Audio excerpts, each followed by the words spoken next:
Morning, Knicks Nation. Today is Wednesday, the 22nd day of January 2025. I hope you're safe and healthy. Today, I hope your family is safe and healthy and that the needs of you and your family in terms of food, shelter, clothing, as well as health are being met today.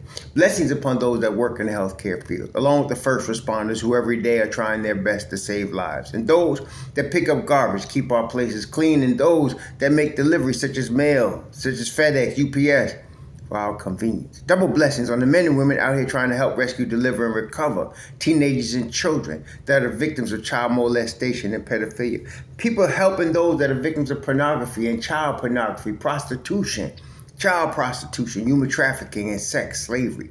Double curses on the perpetrators, double curses on the profiteers, and double curses on the perverts that create such demands that make these industries exist. Finally, double blessings on the homeless. More than 600,000 men, women, children, families, veterans, senior citizens, homeless in the United States of America. And millions around the world, and millions of people in similar or even worse conditions. Blessings upon them. For theirs is the kingdom. There was a basketball game in Brooklyn, New York last night. The New York Knicks defeated the Brooklyn Nets 99-95. Win their second straight game and go to 29-16. Right now, the Knicks are third in the East. They are 2 full games behind the Boston Celtics for the second place in the East. They are 3 full games ahead of the 4th place Milwaukee Bucks. Right now, a few of the teams that were like on our tail, and I mean like right behind us, the Orlando Magic, for example, are now in the 8th seed. The Miami Heat are now in the 9th seed. The Miami Heat are 6.5 games behind the Knicks. The Pistons, though, are rising. That Pistons team is now 6 games behind the Knicks also, but they're in the 7th seed and they're only a half game from the 6th seed. It's big time for the Pistons. Congratulations on that organization. By the way, I was saying the other day, I always got some a-hole that comes on our, on the channel. There's always those ain't over attentive folks that want to make themselves known and make it understood that every human body has an anal cavity. But I was mentioning how Detroit has the management and they were up and coming and they were, there's a new management. The previous management of Detroit drafted Cade Cunningham, Jaden Ivey, Jalen Duren, and Beef Stew. And those are building blocks for the current management. Yes, they made some changes, but it started, the upward swing, the upward trajectory started at the bottom when they had those players drafted. Congratulations to the Detroit Pistons. Anyway, that's like my second favorite team, aside from the Knicks, because of the development that they've had. I like to watch, I like to see that. Like I love OKC. I've been watching their development since they traded for SGA and started building around him, and now we see what they got, number 1 team in the West. So the Knicks, though, the Knicks are in, as we knew, a dogfight. They're third in the East, and Cleveland has been rolling. Cleveland's been rolling all year. 36-6 is a tremendous record, right? 42 games in, 36-6. What you gonna say about that? And they're 6.5 games up on Boston, top of the East. Boston, on the other hand, not as invincible as they appeared at the beginning of the season. And like I said, the Knicks are on their heels, 2 games away. And anything could happen in this last. Right now, the Knicks have played 45 games. There is 37 games left, and anything could happen. It's looking good for the Knicks, though, at this point. They're offensively finally coming together, defensively figuring things out. And again, we all know that MitchRob is going to be coming back soon. Big, major cog of the defense, major piece on the defensive side of the basketball for the Knicks. Last night, they beat Nets in an ugly win, but it was Knicks basketball. Like, both teams under 100 points, 99-95. The Knicks had 29 assists. The Knicks were out-rebounded, right? They were out-rebounded, but the Knicks only had 12 turnovers, whereas they forced 17 from the Knicks. And it looked like they had more than 12 if you watched the game. They were throwing the ball over the gym, Gato especially, and I was like, what are you doing? But It was only 12 turnovers. So then in the paint, that's Knicks basketball. 56-38 in the paint. The Knicks outscored the Nets. But the foul shot discrepancy, as Tibbs was mentioning, the Knicks got 25 trips to the line. The Knicks only have 14. And the Knicks were being aggressive and going to the basket all game long. The Knicks only took 28 three-point attempts, whereas the Nets took 40. So how do you end up with 25 to 14? I don't know, but it is what it is. But again, we have to go in, we being the Knicks and the Knicks fans, we need to understand every game is 5-on-8. Every game is 5-on-8. And last night, for example, Shaq showed his anal retentiveness with his penis head by talking about the Knicks don't have enough to win. It's so unprofessional for a guy to be on national TV and hate a team so much that it's almost like he's Reggie Miller playing against the Knicks. Like he just has this Knicks hate and it just comes through. I had to, every time he is broadcasting or he's on or games on TNT, I basically have it on mute and I'm just listening to music. I can't listen to him. I can't listen to him at all. It's totally unprofessional. Even dudes that are angry at the Knicks, like Kenny Smith, they understand the Knicks are good. I mean, you can't be 29-16, third in the Eastern Conference at this point and not be a good team, period, okay? But anyway, there's that. So we have to understand we're always 5 against 8, if not worse, when you're talking about the commentators and such. So the Knicks, but they do a good job of coalescing together in the locker room. By the way, when they interviewed Jalen Brunson, and they were asking Brunson about Josh Hart, who again was fantastic yesterday.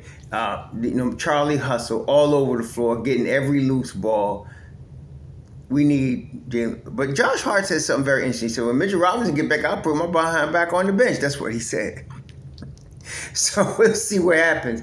I don't think MitchRob is going to be starting when he comes back. Not right away. You can definitely be coming off the bench. But I can definitely see Precious Achiuwa starting and Josh Hart with Mitchell Robinson and Deuce McBride coming off the bench. Now, speaking of the rotation, last night, basically, Tibbs went with 9. Cameron Payne played 9 minutes, so he was just slightly away from the rotation. Deuce played 18. Precious played 18 minutes.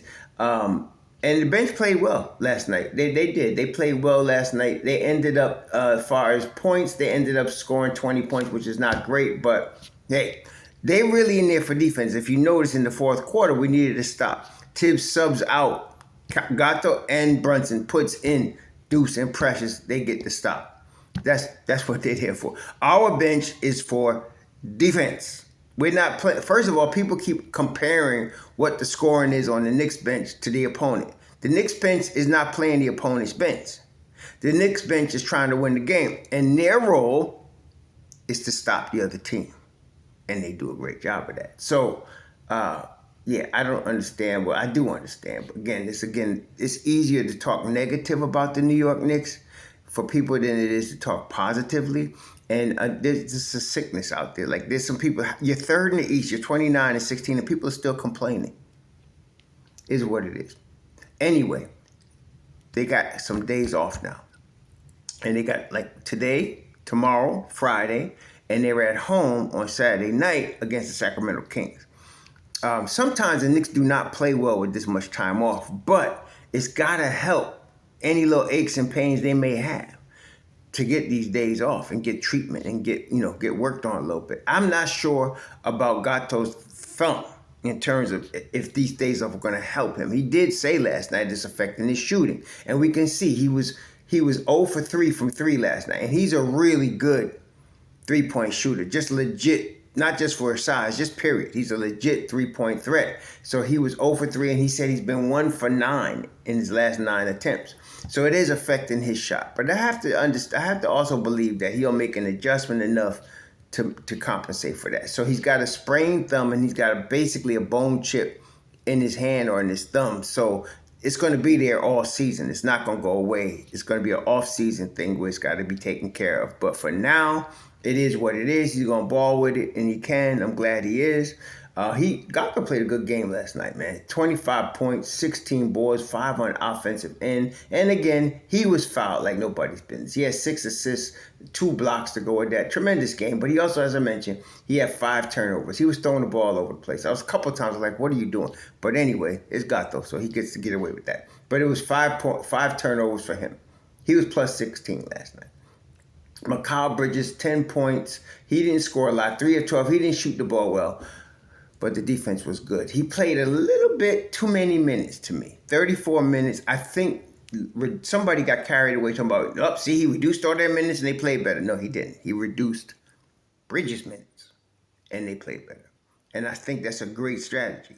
Now, last night, Bridges played 34 minutes. I would have liked to see him stay in that 30 range. He was 27 minutes the other night where he was 26 points and he put the lockdown on the Leprechaun. So I'd like to see his minutes a little bit reduced. But see, it's going to affect him in some way. That's how it is. So you were asking Mikal Bridges to guard the toughest guy on the other team in terms of the guard, whether it's the point or the shooting guard, and you're asking him to score.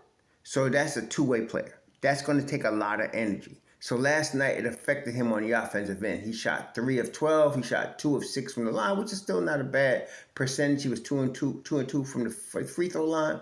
So, but he's 34 minutes. He was out there a lot, and and that's what it is. Is what it is. He was guarding D'Lo most of the night last night. And D'Lo's still tough, man. D'Lo had 23. He was 6 of 17, 4 of 11 from 3. So D'Lo is crafty. That's D'Lo's game. He's on that crafty level like Brunson. I'm not saying he's as good as Brunson, but I'm saying his style of game is crafty. That's how he does. He's not the athletic guy. He's the crafty guy. And he was slick again last night. He's a really good ball handler. He breaks double teams up, through his ball handling. He passes the ball. He's a slick dude. He doesn't play great defense. He's not a defensive player, but he is slick. And so you had Bridges on him most of the night last night. OG Anunoby again, grown-ass man game. He had 20 points, but he played great defense. He also had 4 rebounds, 3 assists, 3 steals, and a block. Typical OG. And then, of course, Brunson. Brunson was locked up pretty much. I mean, I don't know if he locked himself up, but he was missing a lot of shots last night. 7 of 18. But he only had 1 turnover and he scored 17 points, mostly in the fourth where you won him. And of course, there's Josh Hart. 12 boards, 9 assists, 2 steals. He scored 7 points, but Josh Hart's out there to facilitate. So they did very well. It was a good team effort. Ugly win. Down the stretch, second night for back-to-back, we'll take that W and keep on going. This is the second win in a row for the Knicks. They got to play Sacramento Saturday night. Sacramento, well, they're also, in the fight for their playoff lives. Let's see where they at now. Sacramento, if I'm looking at they're 8th seed right now. They're 8th seed. They're a half game from the 7th seed. They're a game and a half from the 6th seed. So they're fighting for their playoff lives right now. They're 9-1 in their last 10. So boys are hot right now. So we got them. And Malik Monk. Malik Monk thought he was going to be drafted by the Knicks. I remember the night of the draft when Malik Monk wore orange and blue. And he had an orange suit on. He opened it up. It was orange and blue because he thought for sure he was being drafted by the Knicks that night. And ever since then, he has had it for the Knicks. And so here we go. We at Madison Square Garden. Malik Monk gonna come with vengeance in his heart. And he could shoot the rock. We know he could shoot the rock. So, there's that. I think that's the year they drafted Kevin Knox. Anyway, so they got the Kings and Malik Monk and them coming. Then, of course, there's De'Aaron Fox. And Malik Monk is starting now. DeMar DeRozan, which was a bad move on their part, in my view. They overpaid for him. Anyway, and many of y'all were whining, please, let's go get DeMar DeRozan that's 100 years old and pay him $30 million a year. No. Keegan Murray, the young boy, is good, out of Iowa, and then, of course, Sabonis in the middle. So they're 9-1 in their last 10. They're starting to find their groove. This is not going to be easy. The Knicks have to really come to play. I can't wait till we get MitchRob back. But for now, they got to figure out how to do it without MitchRob. Like I said, They expanded the rotation to 9. Tibbs played 8 last night. Really, I mean, go to 9, reduce Bridges' minutes a little bit, and I think you got the formula to sustain the energy to win basketball games in the NBA and playing 48 minutes of defense. Let's see what happens Saturday night. They got rest. Enjoy the rest of your week, y'all, until Saturday night. So